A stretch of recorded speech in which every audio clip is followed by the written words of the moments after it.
Hello, and welcome to my Pre-Algebra review series. This video covers Chapter 9, Section 5, titled Congruence. By the end of this video, you will have reviewed recent lessons regarding congruence. You will have reinforced your ability to identify corresponding parts. You will be looking at a real-world problem and taking time to review the concepts needed for identifying congruent triangles. Please leave a like if you find this video to be helpful. Give your classmates a heads up too. It will be more than likely help them, and it will certainly help this channel to be seen by more students. If you'd like me to cover any of these topics in greater detail, please leave a comment in the comment section below. I read them and do my best to address each as time permits. Please subscribe to my channel and ring the bell icon to be notified every time I release a new video. Thank you. Okay, we'll start this video out with a definition. Congruent figures.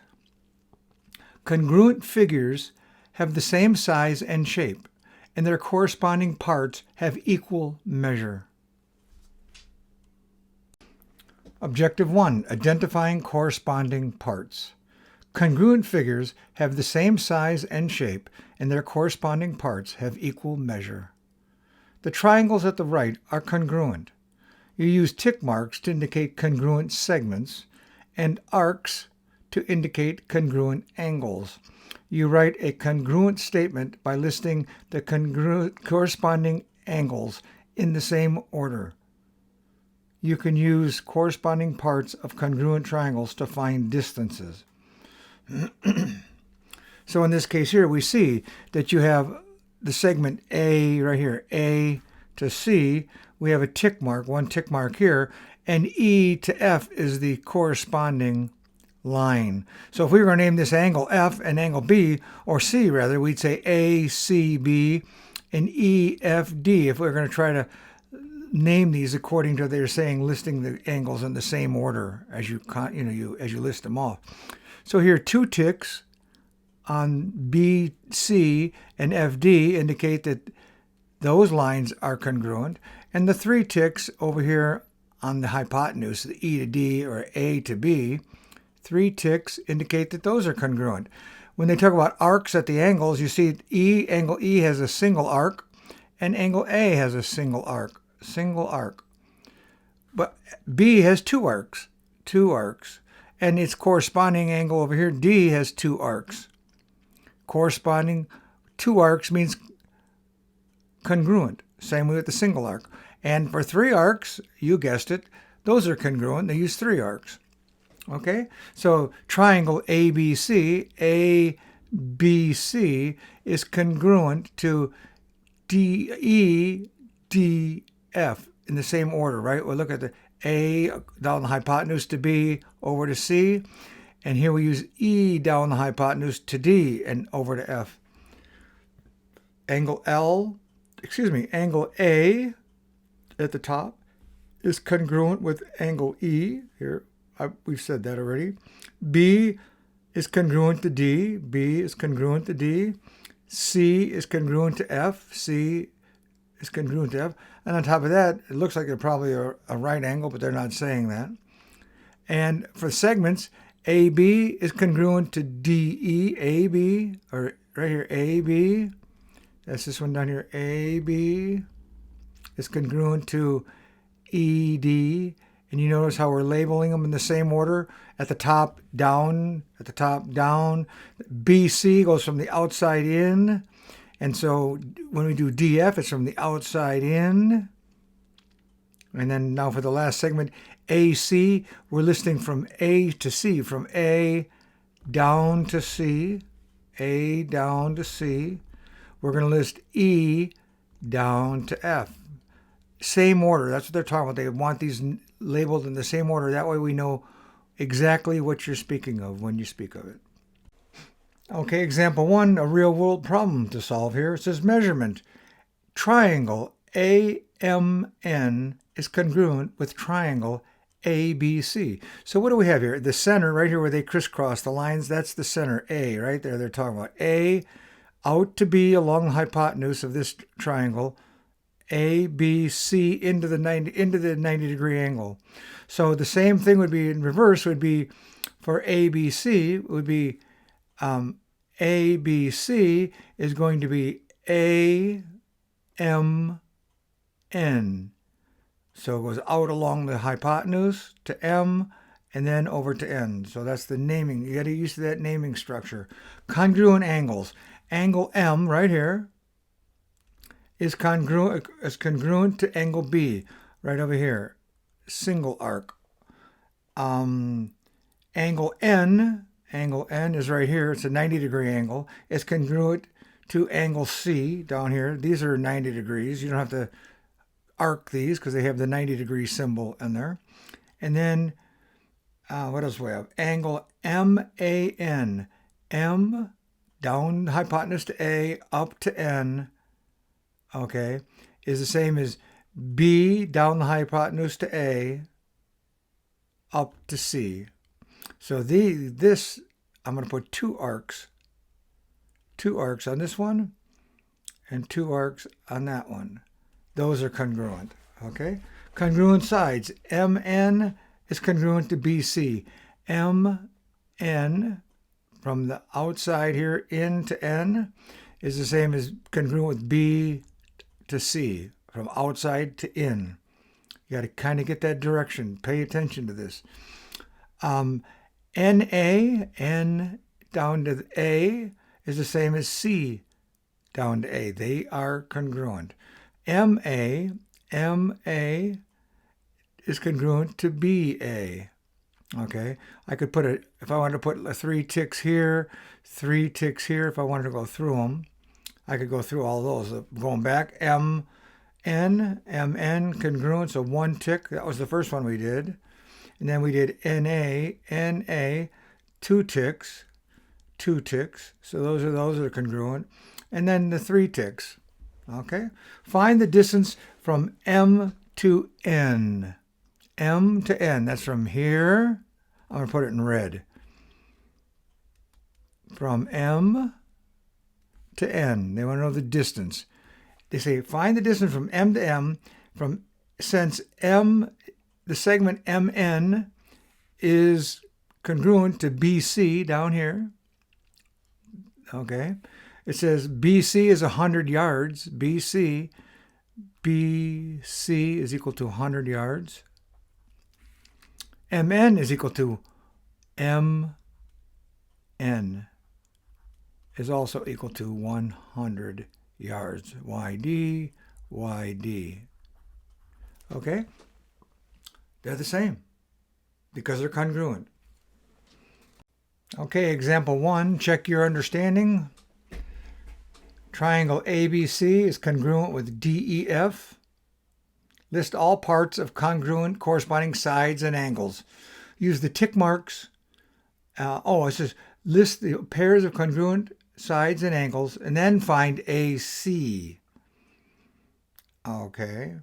So what are all the parts of congruent sides and angles? Well, we can say that, well, you're going to go ahead and do this first. But in doing so, now that you're back, after doing it, we're going to do them all. We're going to say, let's start by doing it the way they did them, I guess, by segments. We can do that segment AC. Where's my pen? There's my pen. Segment AC is congruent to what? AC to DC. Okay, they're congruent. AC and DC.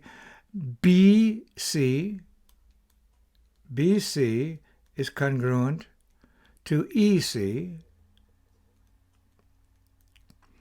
And what's the other one we haven't done yet? We did AC, BC. AB is congruent. That's segment AB is congruent to DE. And you notice how when I did AB, I started it down here at the peak, down at the bottom, and went up to the 90-degree angle. So when I did DE, I started up at D and went down to the 90-degree angle, keeping them in order. So now we have the angles. So we have, let's say, angle ABC, ABC this is angle ABC, is congruent to what? To angle ABC is DEC. DEC. See, I started up here at the top and came down to the right angle. When I started, I said A up to the right angle on the other side there. So that's that angle. Now let's do BCA. Angle BCA is congruent to angle what? I said B, from B into C down to A. I go from E into C up to D. E into C up to D. And then the very last one is, which one didn't we do? I did ABC. ABC. I didn't do B. Did I do BCA? Yes. I have to do, I do DEC, DEC, BAC. We did not do BAC. Okay, BAC, I'm going to start here. Angle BAC is congruent to DEC.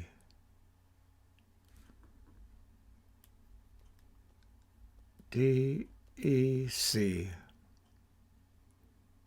Oh, I already did that one. ABC. ABC. BAC. Did I do it backwards? B. Oh, I'm sorry. I'm going to erase. Instead of starting the whole video over again, it's this one. I grabbed this one wrong. Okay. Let's go back to red. So here I said BAC, B out to A to C. I've got to go EDC. So we're going to go now to EDC. Okay, now we have it. And then it says, what does it say? It says find AC. So AC is the distance from here. It's the hypotenuse of this right triangle that has B at the vertex of the 90-degree angle. And we want to, now we want to get, we've got, it says AC. So we want to find DC. Oh, it says then find AC. AC is here. Well, AC is this DC. We already know that DC and AC are congruent. So if DC is congruent to AC, then if DC is 50, AC must be 50 meters also. 50 meters AC. Segment AC is equals 50 meters. Okay? Okay, objective 2, identifying congruent triangles.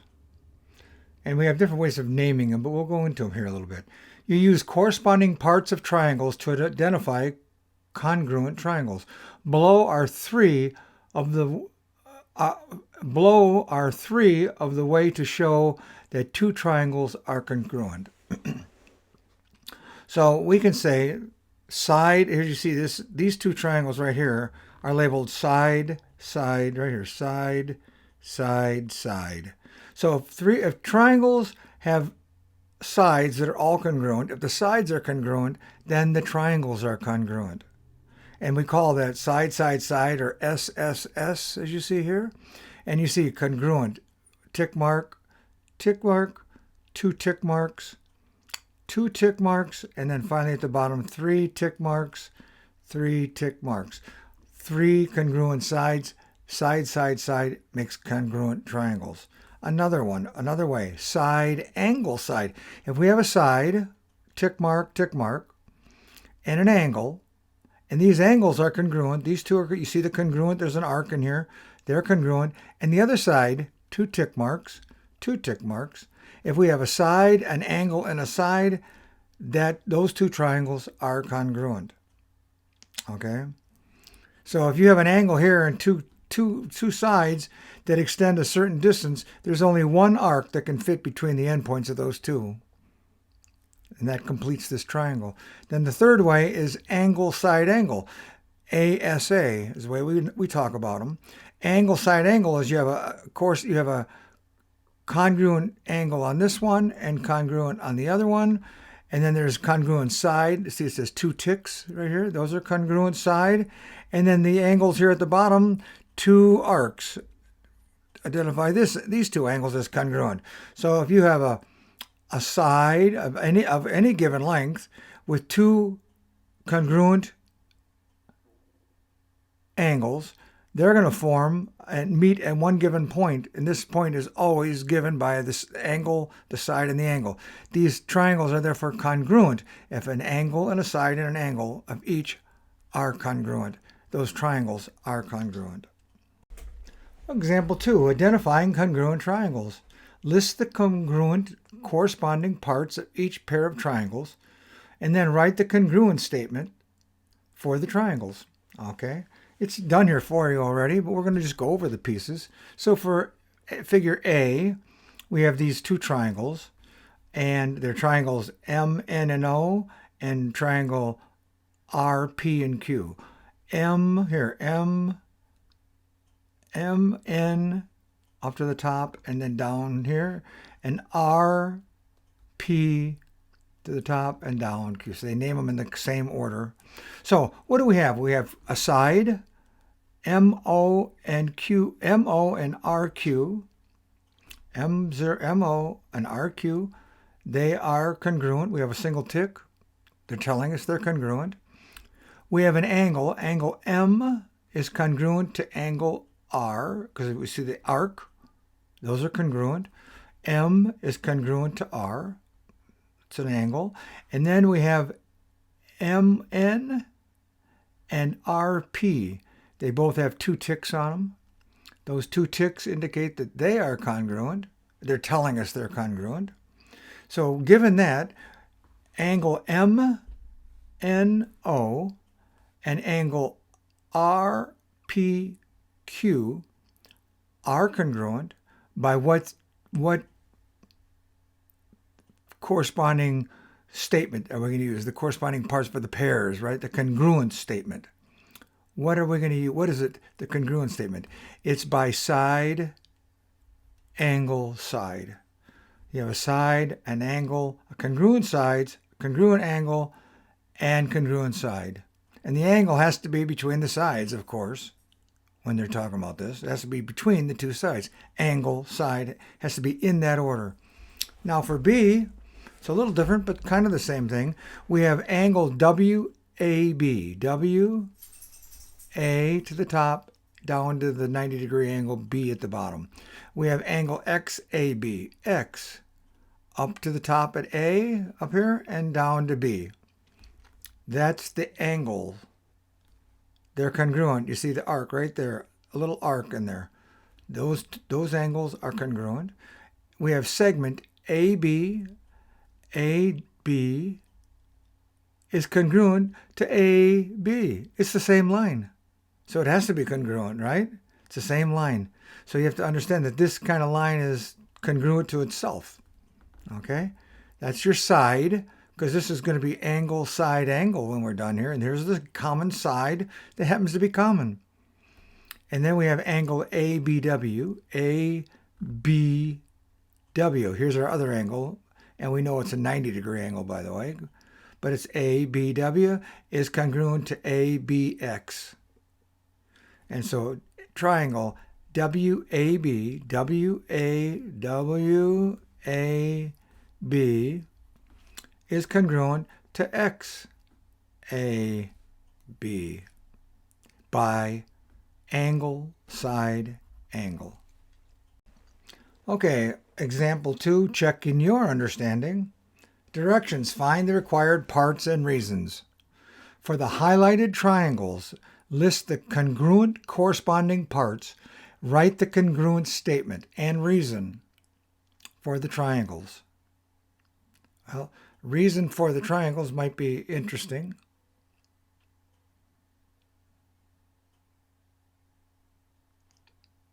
but we can at least start thinking about it anyways. For the highlighted triangles, list the congruent and corresponding parts. So go ahead and do it on your own, see what you come up with, and we'll take a look at it together when you get back.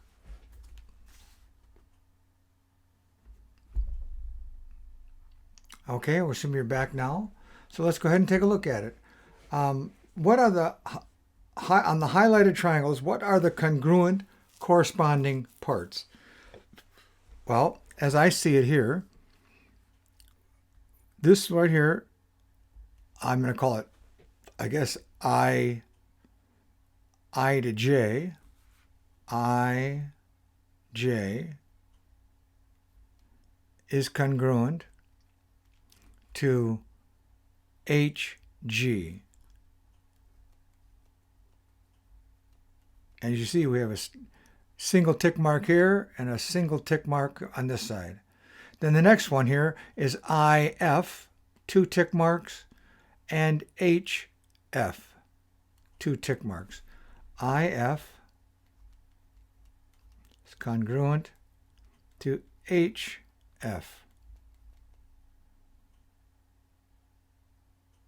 Okay, and then last but not least, I'm going around the circle here.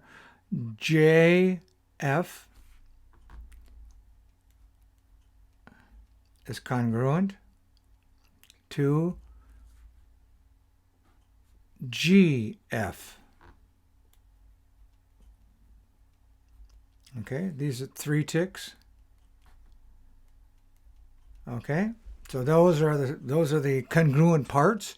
We know nothing about the angles. They're not telling us anything about the angles. So based on that, we're going to write the reason, write the congruent statement. The congruent statement is that triangle,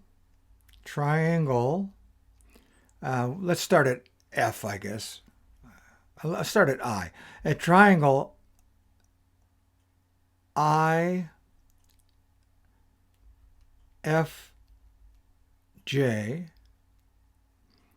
is congruent to triangle. I said IFJ, so it's HFG, HFG, and that's by reason of what? Side, side, side. Okay, good job, everyone.